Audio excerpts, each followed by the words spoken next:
اگر ابھی تک آپ نے ہمارا چینل قرآن و دین سبسکرائب نہیں کیا تو سبسکرائب کر لیجئے اور بیل آئیکن کو دبا کے آل کرنا مت بھولیے۔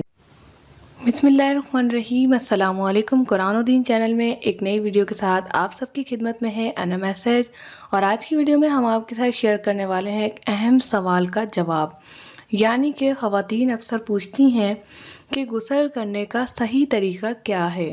تو آج کی ویڈیو میں ہم اس پہ تفصیلاً بات کریں گے، اور جو لوگوں کے دلوں میں جو غلط گمان ہیں، خیالات ہیں، طریقے غلط ہوئے ہیں، ان کو آج ہم صحیح کرنے کی کوشش کریں گے، تو ویڈیو کو مکمل دیکھیں۔ اس کے ساتھ ہی اگر ابھی تک آپ نے ہمارا چینل قرآن و دین سبسکرائب نہیں کیا تو سبسکرائب کر لیجئے اور بیل آئیکن کو پریس کر کے آل کرنا مت بھولیں، کیونکہ اسی سے ملیں گے آپ کو آنے والی تمام ویڈیوز نوٹیفیکیشن میں سب سے پہلے۔ تو غسل کے لوگوں نے الگ الگ بہت سارے طریقے بنائے ہوئے ہیں۔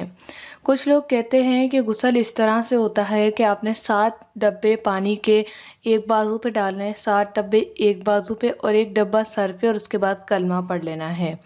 کچھ لوگ کہتے ہیں کہ 3 ڈبے رائٹ پہ، 3 ڈبے پانی کے لیفٹ پہ، اور اس کے بعد جو ہے ایک ڈبہ ڈال کے یعنی 7 ڈبے پورے کرنے اور آپ کا غسل ہو گیا۔ تو دیکھیں، سب سے پہلے ہمیں یہ جاننا بہت ضروری ہے کہ ہمارا غسل کن کن صورتوں میں جائز ہے۔ اگر آپ حیض سے پاک ہوئی ہیں تب بھی آپ غسل کریں گی، آپ نجس لگی ہے تب بھی آپ غسل کریں گی، مواد کا اخراج ہونا اس کی وجہ سے بھی غسل ہوتا ہے، شادی کے بعد بھی غسل ہوتا ہے، تو یہ ساری کنڈیشنز ہوتی ہیں۔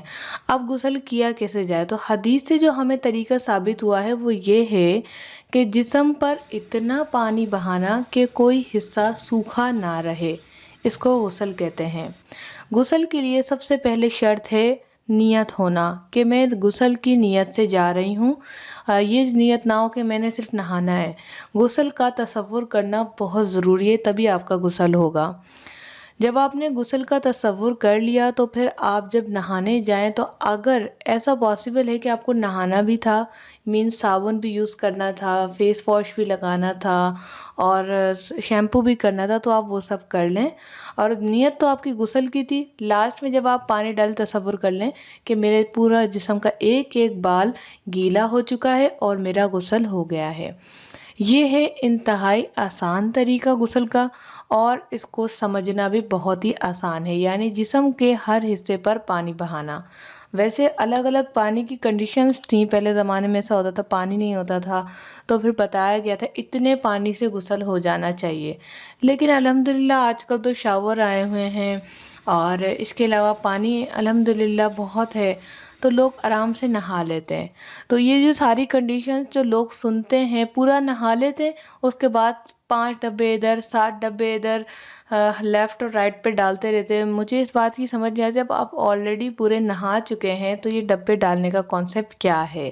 تو اس چیز کو ذرا آپ اوائڈ کریں اور آپ اپنے دین کو آسان بنائیں، ریسرچ کیا کریں، کتابیں پڑھتی رہا کریں، حدیث پڑھا کریں۔ صحیح بخاری بہت اچھی حدیث کی کتاب ہے، صحیح مسلم، ابن ماجہ، ترمذی شریف۔ اپنے دین کو صحیح کریں، جو آپ نے من گھڑت بنایا ہوا ہے اپنی اصلاح کریں، اور جن لوگوں کے پاس دین ہے ان کی باتوں کو سمجھیں، نہ کہ ان پہ تنقید کریں۔ آج کے لیے اتنا ہی، ملتے ہیں نیکسٹ ویڈیو کے ساتھ۔ اپنا بہت سارا خیال رکھیے گا، ویڈیو کو لائک کریں، شیئر کریں، کمنٹس کرنا مت بھولیں۔ ایسی ویڈیوز حاصل کرنے کے لیے بیل کو ضرور پریس کریں۔ ملتے ہیں نیکسٹ ویڈیو کے ساتھ۔ Thanks for watching. اللہ حافظ۔